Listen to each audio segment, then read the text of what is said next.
C K Kannada ಟಿವಿಗೆ ಸ್ವಾಗತ ಸುಸ್ವಾಗತ. ಸ್ನೇಹಿತರೆ, ನಾವಿವತ್ತು ಕರ್ನಾಟಕ ಏಕೀಕರಣದ ಬಗ್ಗೆ ತಿಳಿದುಕೊಳ್ಳೋಣ ಬನ್ನಿ.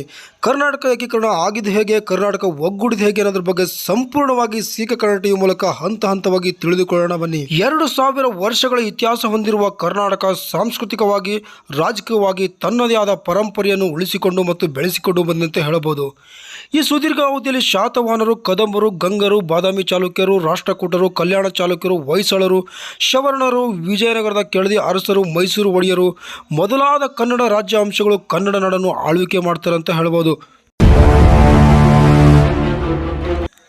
ಸ್ನೇಹಿತರೆ, ಕನ್ನಡದ ಅತ್ಯಂತ ಪ್ರಾಚೀನ ಕೃತಿಯೊಂದು ಹೇಳುತ್ತೆ, ಕವಿರಾಜ ಮಾರ್ಗದಲ್ಲಿ ಕನ್ನಡ ನಾಡು ಕಾವೇರಿಯಿಂದ ಗೋದಾವರಿವರೆಗೂ ಇತ್ತು ಅಂತ ಉಲ್ಲೇಖವಾಗಿರೋದು ಸತ್ಯ. ಅರಸರ ಆಡಳಿತದ ಕಾಲದಲ್ಲಿ ಕರ್ನಾಟಕದ ಗಡಿ ನಿರಂತರವಾಗಿ ಹಿಗ್ಗಿದುಂಟು ಮತ್ತು ಕುಗ್ಗಿದುಂಟು ಅಂತಲೂ ಕೂಡ ಹೇಳ್ಬೋದು.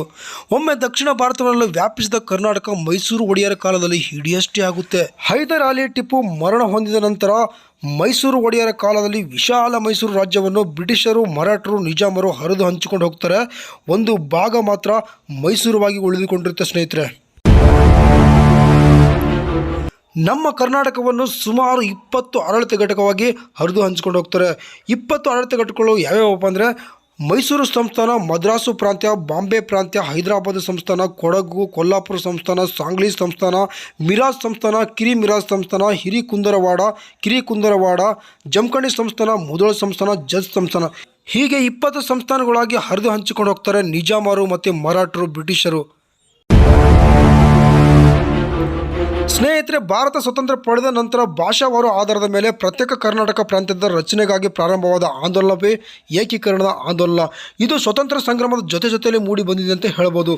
ಏಕೀಕರಣದ ಕಲ್ಪನೆ ಒಂದು ಆಂದೋಲನವಾಗಿ ಮೂಡಿ ಬರಲು ಕಾರಣವೇನೆಂದರೆ ಬುದ್ಧಿಜೀವಿಗಳು, ಕವಿಗಳು, ಲೇಖಕರು, ಪತ್ರಕರ್ತರು, ಹೋರಾಟಗಾರರು ಮೊದಲಾದವರು ಕನ್ನಡ ನಾಡಿಗೋಸ್ಕರ ಶ್ರಮಿಸ್ತಾರೆ ಅಂತ ಹೇಳ್ಬೋದು.